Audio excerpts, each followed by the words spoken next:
relief features, landforms, climatic realms, vegetations. सबसे पहले इसमें बात करते हैं एलुवियल सॉइल की, ठीक है। ये रही एलुवियल सॉइल। एलुवियल सॉइल के बारे में कहा गया है कि ये एक मोस्ट वाइडली पाने जाने वाली, यानी कि देखी जा सकती है सॉइल को कई जगह पे आप देखे जा सकता है। और साथ ही साथ कहा है कि हमारे नॉर्थन प्लेन्स जो है एलुवियल सॉइल से बने हुए हैं। इसी के साथ दूसरी चीज़ ये है कि जैसे कि हमारी 3 इम्पॉर्टेंट रिवर्स है, हिमालय रिवर्स, इंडस और गंगा, ठीक है।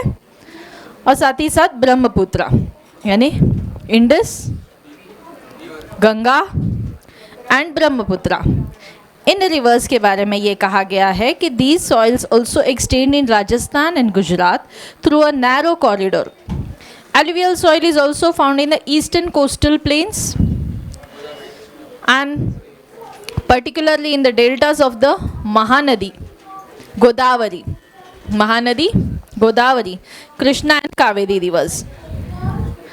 इन तीन, जैसे कि गंगा, इंडस, ब्रह्मपुत्र, यहाँ पर भी आपको एलुवियल सॉइल का डिपोजिशन देखने के लिए मिल जाएगा। साथ ही साथ कोस्टल प्लेन्स पर भी, जैसे कि गोदावरी यानी महाराष्ट्र में भी ये सॉइल पाई जाती है। जैसे ब्लैक सॉइल पाई जाती है महाराष्ट्र में, उसी तरह एलुवियल सॉइल भी पाई जाती है, ठीक है। लेकिन इसके रीजन अलग है, जैसे गोदावरी के आसपास, कृष्णा रिवर के आसपास और कावेरी रिवर के आसपास। एलुवियल सॉइल क्या कंसिस्ट करती है? Various proportion of sand, silt और क्ले। ये मिट्टी बहुत ज़्यादा सैंड नहीं होती, इसमें बहुत ज़्यादा रेतीली नहीं होती है ना। क्ले म्हणजे मऊ माती असते एकदम, क्ले पण आहे, सैंड पण आहे, सिल्ट पण आहे, गाळ पण आहे। As we move inlands towards the river valleys, soil particles appear somewhat bigger in size. In the upper reaches of the river valley, near the place of the break of the slope, the soil are coarse. Such soils are common in a pediment plains जैसे कि Duars, Chos and Terai. Apart from the size, grains or components, soils are also described on the basis of their ages. Alluvial soil के बारे में ये कहा गया है कि इसकी अगर पुरानी एलुवियल सॉइल हो तो उसे खादर, बांगर कहते हैं, और अगर वो नई एलुवियल सॉइल हो तो उसे खादर कहते हैं, ठीक है। अगर सॉइल पुरानी है तो उसे क्या कहेंगे? बांगर कहते हैं, और सॉइल अगर नई है तो उसे क्या कहते हैं? खादर कहते हैं। ये एलुवियल सॉइल के बारे में है। दूसरी चीज़, इनके पास हायर कॉन्सेंट्रेशन होता है, हायर कॉन्सेंट्रेशन ऑफ कंकर। कंकर यानी छोटे छोटे से जो हम कह सकते हैं कि पत्थर के टुकड़े जो होते हैं, हाँ पेबल्स के, हाँ पेबल्स से भी छोटे हम कह सकते हैं इसको, ठीक है। छोटे छोटे पत्थरों के टुकड़े माने जाते हैं। जैसे क्रस्ट होता है, क्रश यूज़ करते हैं कंस्ट्रक्शन में। क्रश जो होता है वो कितनी छोटी छोटी होती है ना, उसी तरह कंकर होते हैं। सो ये कंकर नोड्यूल्स को जो है खादर कहते हैं। It is more fine particles, more fertile than bangar. Alluvial soil as a whole is a very fertile. क्यों? क्योंकि सिल्ट होता है इसमें, और सिल्ट जो होता है वो सॉइल इरोजन को रोकता है। सिल्ट क्या करता है? सॉइल इरोजन को रोकता है, तो जो है मिट्टी फर्टाइल बनती है। दूसरी चीज़ ये है कि एडिक्वेट प्रोपोर्शन ऑफ पोटैश है इसमें, और phosphoric acid and lime which are ideal for the growth of sugar cane, paddy wheat and the cereal pulses of the crops. गन्ने की खेती या फिर गेहूँ, अलग अलग दाल, पल्सेस, इन सभी के लिए एलुवियल सॉइल अच्छी है। Due to high fertility, regions of alluvial soils are intensively cultivated। जैसे हम देखते हैं कोस्टल लाइन ऑफ गंगा हो, ब्रह्मपुत्र हो या गोदावरी हो, यहाँ पर खेती बहुत होती है। अब जैसे गंगा रिवर यूपी में ज़्यादातर बहती है, उत्तर प्रदेश का बड़ा इलाका कवर किया हुआ है, तो गन्ने की खेती सबसे ज़्यादा होती है उत्तर प्रदेश में, है ना। अगर ऐसा माना जाता है कि भारत में कहीं सबसे ज़्यादा शुगर केन का प्रोडक्शन होता है तो वो यूपी में होता है। सिर्फ 2019 में महाराष्ट्र में ज़्यादा हुआ था, अदरवाइज़ अब तक का रेशो रहा है कि सबसे ज़्यादा प्रोडक्टिविटी किसकी रही है, उत्तर प्रदेश की रही है। ओनली द 1 ईयर कोविड के समय महाराष्ट्र में शुगर केन की प्रोडक्टिविटी ज़्यादा थी, अदरवाइज़ अब तक में उत्तर प्रदेश। इसके सबसे बड़े रीज़न है एलुवियल सॉइल, दूसरी चीज़ है यहाँ पर इरिगेशन अच्छा है क्योंकि, और दूसरी चीज़ ये है कि गंगा रिवर के आसपास होने के कारण ये सॉइल में सिल्ट की मात्रा है, पोटैश है, सल्फ्यूरिक एसिड है, तो ये सब चीज़ें जो है इनकी ग्रोथ में काम करती है, तो प्रोडक्शन अच्छा होता है। Soils in the drier areas are more alkaline and can be productive after proper treatment and irrigation. जो ऐसे एरियाज़ है जहाँ पर अल्कलाइन सॉइल है, वहाँ पर अगर हम प्रोडक्टिविटी अगर चाहते हैं तो इरिगेशन अच्छा होना चाहिए, और दूसरी चीज़ है प्रॉपर ट्रीटमेंट होनी चाहिए उस सॉइल के लिए। अगर ऐसा हुआ तो वो सॉइल भी हम अच्छी कल्टीवेशन के लिए यूज़ कर सकते हैं। फिर बात करेंगे ब्लैक सॉइल की। ये था एलुवियल सॉइल के बारे में। एलुवियल सॉइल कहाँ पाई जाती है, किस किस रिवर बेसिन्स में पाई जाती है, उन स्टेट्स के नाम याद रखो। देखो, सबसे पहले उन्होंने कहा है कि Ganga, Indus and Brahmaputra, which means northern part of the India, okay, Uttar Pradesh, Odisha and some part of the Bengal, ठीक है, यहाँ पर जहाँ ये तीनों नदियाँ बहती है। दूसरी चीज़, इन्होंने दूसरे नदियों के नाम कहे हैं कावेरी, गोदावरी एंड कृष्णा। इसमें से गोदावरी और कृष्णा महाराष्ट्र में बहती है, Godavari from Nashik and Krishna from Satara. Kaveri river Karnataka से बहती है, तो जो है ये हमारा डेक्कन प्लेटू का रीजन आता है, ठीक है। तो इसलिए आप इन रीजन्स को भी याद रखो जब जब हम पढ़ते हैं सॉइल्स के बारे में, तो साथ ही साथ ये मैप लोकेशन भी हम याद रखते चलेंगे, ठीक है, सिर्फ नाम नहीं। तो सॉइल जो रिवर कोस्टल्स के बारे में बताया है उनका नाम भी याद रखते चलेंगे ताकि हमें इजी रहे पढ़ने में, और हम इसे मैप लोकेशन में भी यूज़ कर सकते हैं टेक्निक्स को, तब फिर हमें ज़्यादा पढ़ने की ज़रूरत नहीं पड़ती, सीधा याद आ जाएगा गोदावरी कहाँ है, मैम ने कहा था महाराष्ट्र में, है ना। तो इस तरह से वो आसानी रहेगी, ठीक है। अब बात करते हैं ब्लैक सॉइल की। ब्लैक सॉइल हमने सबने देखी हुई है क्योंकि हमारे आसपास काफ़ी मात्रा में है। अब ब्लैक सॉइल जो है स्पेसिफिकली महाराष्ट्र में ज़्यादा मात्रा में पाई जाती है। ऐसा नहीं है कि सिर्फ महाराष्ट्र में ही है, गुजरात के कुछ हिस्सों में भी ब्लैक सॉइल है, मध्य प्रदेश के कुछ हिस्सों में भी ब्लैक सॉइल है, ठीक है। तो क्या कहा है ब्लैक सॉइल के बारे में, कहा है कि this soil is black in a colour, of course इनका नाम ही इसी तरह से है। इसे रेगुर सॉइल भी कहा जाता है। क्या कहा जाता है इसे, रेगुर सॉइल भी कहा जाता है। बेसिकली ये आइडल सॉइल मानी जाती है कॉटन के लिए, ठीक है, कॉटन कल्टीवेशन के लिए इसे आइडल माना जाता है। दूसरी चीज़ है इसे ब्लैक सॉइल तो कहा ही जाता है, साथ ही इसे कॉटन सॉइल भी कहा जाता है। ऐसा मानना है कि क्लाइमेटिक कंडीशंस के कारण जो parent rock material are important factors for the formation of black soil. This type of soil is typical of the Deccan trap, ठीक है। अब इम्पॉर्टेंट बात तो ये है कि हमारा जो डेक्कन प्लेटू है ये बना ही है बेसाल्ट रॉक से। किससे बना है, बेसाल्ट से, और यहाँ पर इसी कारण आपको सबसे ज़्यादा ब्लैक सॉइल देखने के लिए मिलती है।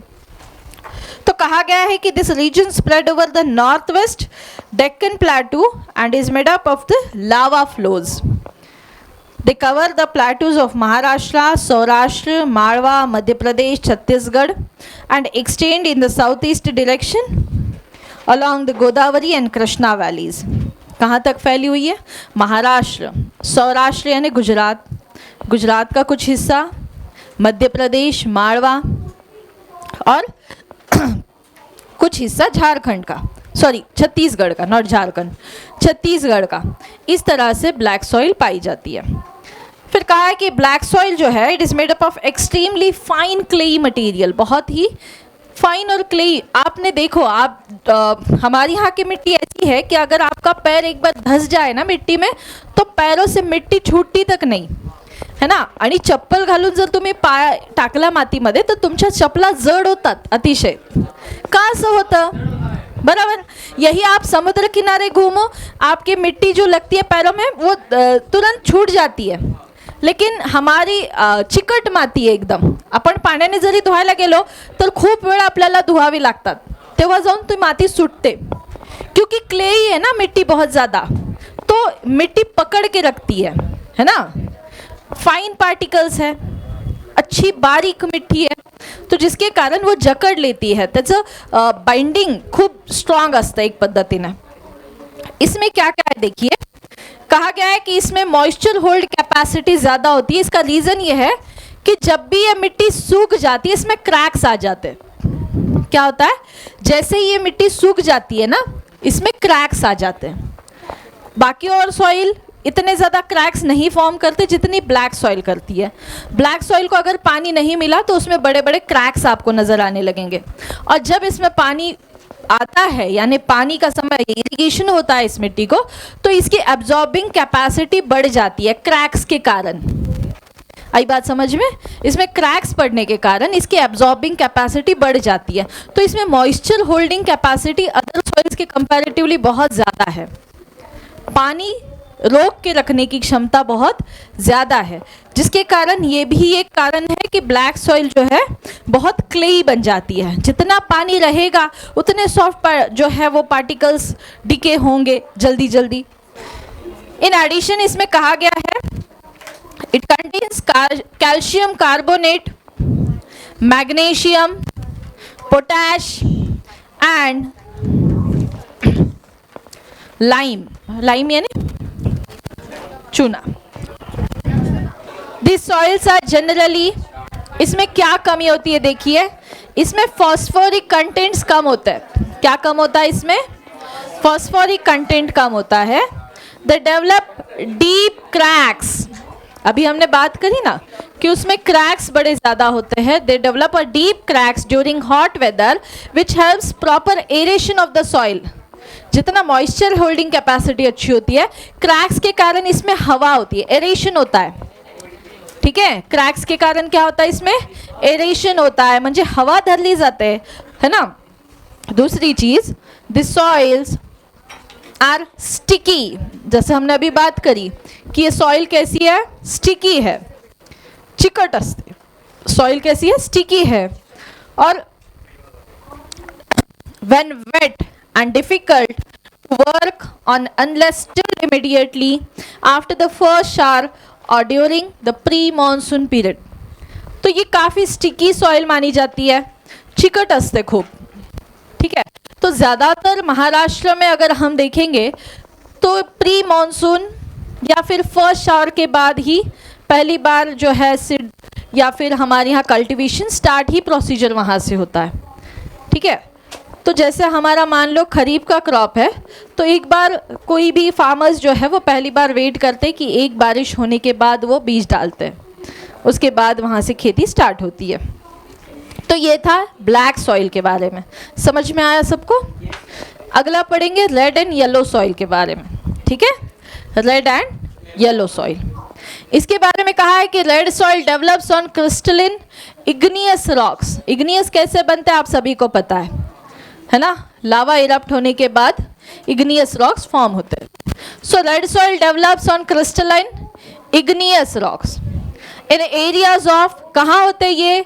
जहाँ रेनफॉल कम होता है. बेसिकली क्या होता है यहाँ? रेनफॉल कम होता है. लो rainfall eastern and southern parts of the Deccan. Deccan प्लेटू के ईस्टर्न और सदर्न पार्ट में, ईस्टर्न और सदर्न पार्ट में. अब क्या रीज़न है इसका? लो रेनफॉल के कारण. Yellow and red soils are also found in a parts of, इसी के साथ साथ जैसे यहाँ दिया गया है Orissa, Chhattisgarh, southern parts of the middle Ganga plain and along the piedmont zone of the Western Ghats, और वेस्टर्न घाट्स का piedmont zone. These soils develop a reddish color. अब मैं आपको बताती हूँ कि ऐसा कौन सा जोन है जहाँ पर ये पाए जाते हैं। हम एक बेसिक चीज़ देखते हैं। आपने कोकन देखा है? कोकन, कोकन में रेड सॉइल देखी जा सकती है ना? कोकन में। गोवा में रेड सॉइल है, गोवा में रेड सॉइल है। तो होता क्या है ना कि ये रेड कलर कहाँ से आता है? तो इसमें होता है आयन। क्या होता है इसमें? आयन होता है। इस आयन के कारण इस सॉइल का कलर रेडिश दिखता आहे आणि बऱ्यापैकी लाल दिसतो। आपल्याकडची माती कशी दिसते? काळपट, चॉकलेटी नाही, काळी नाही दिसत, ब्राउन पण नाही दिसत, चांगली लाल दिसते। लाल म्हणजे तुमच्या गळ्यातली आयडी एवढी लाल नाही, ऑरेंज कलर सारखी लाल अशी दिसते। तो इस तरह का रेड कलर जो है किस कारण मिलता है? इसे आयन के कारण मिलता है। ठीक है। साथ ही साथ कहा है कि diffusion of ion in crystalline metamorphic rock it looks yellow when it occurs in a hydrated form. ठीक है। हाइड्रेटेड फॉर्म में ये कैसी नजर आती है? येलो। येलो कलर क्यों मिलता है इसे? क्रिस्टलाइन एंड मेटामॉर्फिक रॉक्स के कारण अगर आयन डिफ्यूज हुआ, कहाँ पर? क्रिस्टलाइन और मेटामॉर्फिक रॉक्स में अगर आयन डिफ्यूज हुआ तो इसका कलर येलो नजर आता है। जब अगर ये हाइड्रेटेड फॉर्म में हो तब। कब? जब हाइड्रेटेड फॉर्म में प्रेजेंट हो तब। हम एक वीडियो ऐसा देखने वाले हैं जिसमें हम हर सॉइल की इंफॉर्मेशन देखेंगे। यानी कि इंफॉर्मेशन तो हम पढ़ ही रहे, लेकिन हम वो सॉइल कहाँ है, वो एक्चुअल में कैसी दिखती है, उसके बारे में पढ़ने वाले हैं, बट अभी नहीं। ठीक है, ये आगे बढ़े अभी लैटेराइट सॉइल की तरफ।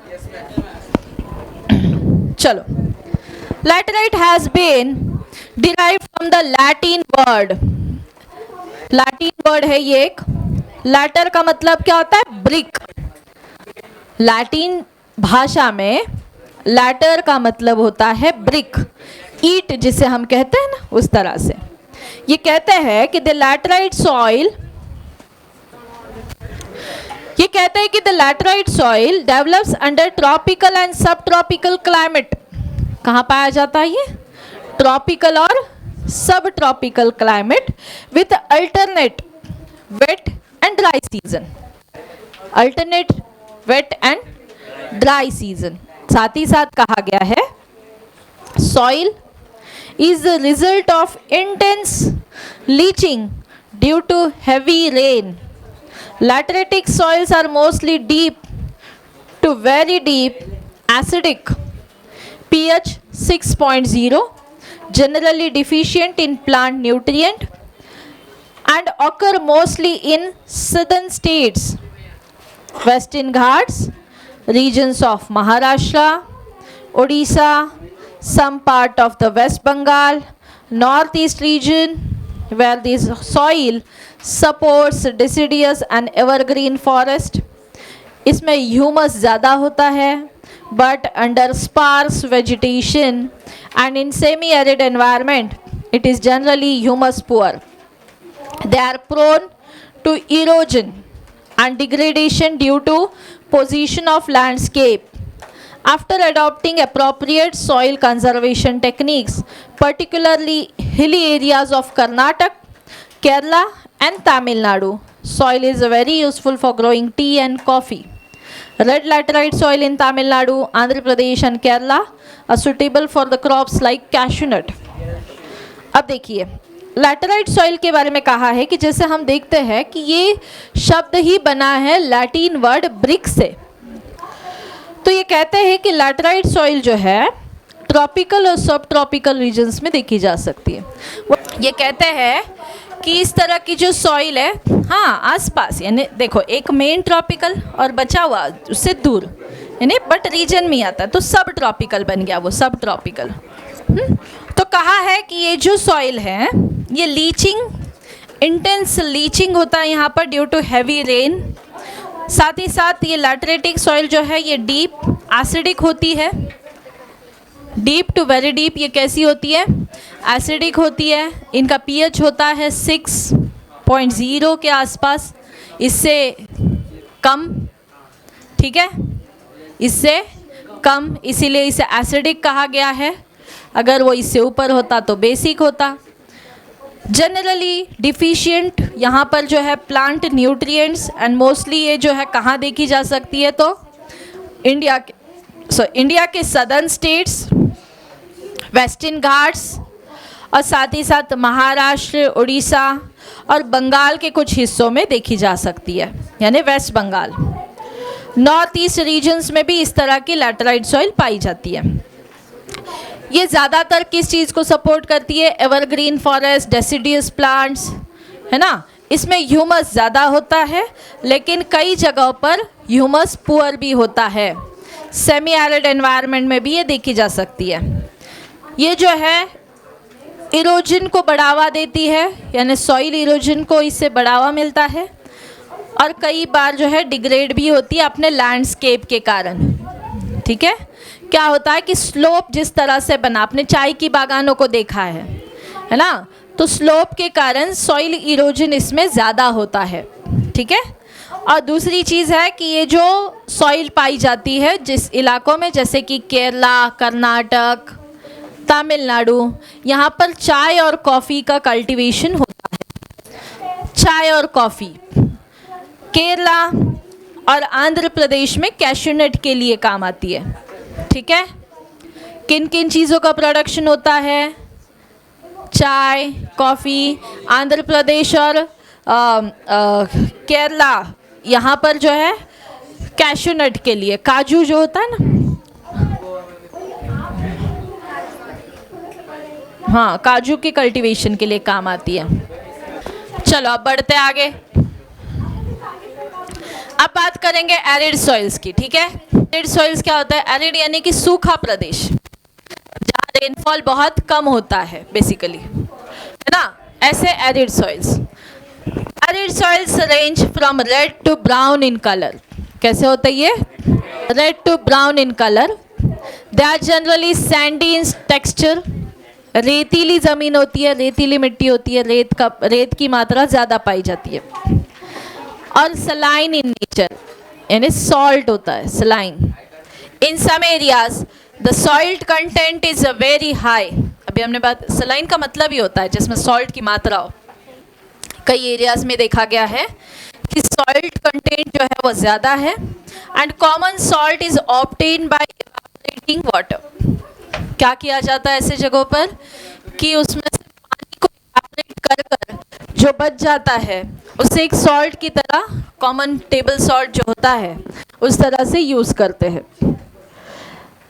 अब देखा जाता है कि जितना ड्राई क्लाइमेट होगा, जितना टेम्परेचर ज़्यादा होगा, उतना इवेपोरेशन जल्दी और अच्छा होता है। ठीक है, और साथ ही साथ सॉइल से जो है ह्यूमस और मॉइस्चर हट जाएगा। तो इसी तरह का जो है lower horizons of the soil are occupied by kankar. Lower horizon किससे ऑक्यूपाइड है? कंकर से ऑक्यूपाइड है। बारे में सबको समझ में आया? एरिड सॉइल्स क्या काम करती है? एरिड सॉइल सलाइन होती है, सॉल्ट की मात्रा ज़्यादा होती है। यहाँ कई बार जो है सॉल्ट बनाने के लिए काम आती है। इवेपोरेशन कर कर यहाँ कॉमन सॉल्ट। कंकर layers formation of the horizons, infiltration of the water. After proper irrigation, the soils become cultivable. लेकिन इसके लिए इरिगेशन होना चाहिए। ऑफ कोर्स ये एरिड सॉइल है, क्योंकि रेनफॉल ही कम होता है तो इरिगेशन इन्हें नहीं मिलता। इस तरह की सॉइल ज़्यादातर वेस्टर्न राजस्थान में देखी जा सकती है। जैसे राजस्थान में कई जगह है, जैसलमेर या और भी ऐसे, जहाँ पर इस तरह की मिट्टी पाई जाती है। अब बात करेंगे फॉरेस्ट सॉइल की। अब बात करेंगे फॉरेस्ट सॉइल्स की। Where is Rohan Yadav? Good. These soils are found in the hilly and mountainous areas. कहाँ पाए जाते हैं इस तरह की मिट्टी? हिली एरियाज में, माउंटेन एरियाज में पाई जाती है। साथ ही साथ जहाँ पर सफिशिएंट अमाउंट ऑफ रेन है, ठीक है, इस तरह के फॉरेस्ट में पाई जाती है। इस सॉइल का टेक्सचर जो है अकॉर्डिंगली थोड़ा सा वेरी होता है। कहा गया है कि वे they are from mountain environment से, they they are loamy and silty. किस तरह से होती है ये? लोमी सॉइल, लोमी यानी की खूप जास्त मऊ, हातामध्ये धरल्यास ती म्हणजे हातामध्ये धरली की ती हातातून निसटून जाते, रेत नाही आहे ती, पण कशी आहे? लोमी आहे। कशी आहे? लोमी आहे। ती रेत सारखी आहे का? कडक लागते का हाताला? नाही, पण मऊ असते। ओके, साथ ही साथ ये सिल्टी सॉइल है विच इन valley sides and coarse grain in the upper slopes. In the snow-covered areas of Himalayas, these soils experience denudation and are acidic with a low humus content. अब बर्फीले जगहों पर क्या होता है कि इस तरह से बर्फ़ की लेयर सतह इतनी जम जाती है कि नीचे का सॉइल का हिस्सा बिल्कुल भी नज़र नहीं आता, और इस तरह से वहाँ पर एसिडिक या फिर डिन्यूडेशन कहा जा सकता है उसको, ह्यूमस का कंटेंट बहुत ज़्यादा कम होता है ऐसे एरियाज़ में। And then the soil found in the lower parts of the valleys, particularly on the river terraces and the alluvial fans are fertile. अब बात करेंगे सॉइल इरोजन और सॉइल कंजर्वेशन की। The denudation of the soil cover and subsequent washing down is described as a soil erosion. इसके कई reasons हो सकते हैं, हेल स्टॉर्म्स, हवा का तेज़ गति से बहना, ज़्यादा बारिश, मिट्टी का स्लोप, लैंडस्केप का स्लोप बेसिकली, इन कई रीजन के कारण सॉइल का इरोजन होता है। इसीलिए कई जगहों पर हम देखते हैं कि सॉइल जो है पानी के बहाव से बह के ना जाए, इसलिए मिट्टी का ही एक जो है इस तरह से बैरिकेड बना देते हैं, है ना। तो जो है अगर पानी अगर बहकर भी जाता है तो पानी वहीं एब्जॉर्ब हो जाए, एक्स्ट्रा पानी सेटल डाउन हो, लेकिन मिट्टी को आगे बहाकर लेकर ना जाए, इसलिए। दूसरी चीज़ है subsequent washing down is described as a soil erosion. लेकिन अगर लैंडस्केप का स्लोप है और रेनफॉल ज़्यादा है तो इस तरह वहाँ पर मिट्टी आपको ज़्यादा नहीं दिखेगी। क्या होगा? मिट्टी बह जाएगी, है ना। मिट्टी जो है लगातार बह जाएगी, जिसके कारण वहाँ आपको जो है the process of soil formation and erosion gone simultaneously and generally there is a balance of between two. Sometimes this balance is disturbed due to human activities of deforestation. हम देखते हैं कि कई बार सॉइल इरोजन का सबसे बड़ा reason होता है डिफॉरेस्टेशन, जंगलों की कटाई कर देना। जंगल को बहुत ज़्यादा मात्रा में कम करने से क्या होता है कि मिट्टी जो है वहाँ की बह जाना, मिट्टी हवा के साथ उड़ जाना, इस तरह के कई रीजंस होते हैं, तो वहाँ की सॉइल की जो लेयर है वो हट जाती है। एक्चुअल में होता यह है कि सॉइल की ऊपर की लेयर ही फर्टाइल होती है ना, क्योंकि सॉइल यानी कि ऊपर की लेयर ज़्यादा लोमी, ज़्यादा फाइन पार्टिकल्स में बनी होती है। जैसे जैसे आप ज़मीन की खुदाई करो आपको बड़े बड़े पत्थर लगने लगते हैं। आप कभी ज़मीन की खुदाई करते हुए देखो, नीचे आपको ज़्यादा सॉफ्ट मिट्टी नज़र नहीं आती, बल्कि उल्टा है, ऊपर सॉफ्ट मिट्टी की लेयर बनी होती है, नीचे जो है आपको बड़े पत्थर, कंकड़, स्टोन, इस तरह की ज़मीन नज़र आने लगती है।